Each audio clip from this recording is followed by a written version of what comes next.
Si vous avez pris la peine de lire un petit peu les dispositions légales qui existent dans la LPP, dans l'OPP2, les ordonnances qui complètent la loi, vous aurez peut-être constaté finalement qu'en matière de risque, le législateur s'est focalisé ou ne parle que de la partie, je dirais, active du bilan, que de la partie placement, gestion de la fortune d'institutions de prévoyance et de la partie qui est liée maintenant, depuis la réforme structurelle, à l'intégrité et à la loyauté. Au niveau de l'administration de la fortune, tout est réglé dans la loi à l'article 71. Je ne vais pas tout vous passer en vue. Relever deux éléments, obtenir un rendement raisonnable. Les risques doivent être répartis de façon appropriée.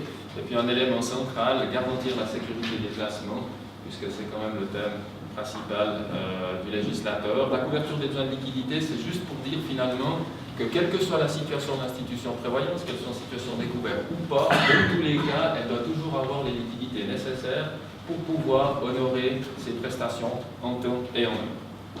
En matière de sécurité, c'est l'ordonnance qui complète les dispositions légales. Monsieur Bernard en a touché deux mots en introduction, c'est fixé à l'article 50 de l'OPP2, dont le thème central, c'est vraiment d'assurer la sécurité de la réalisation des buts de prévoyance.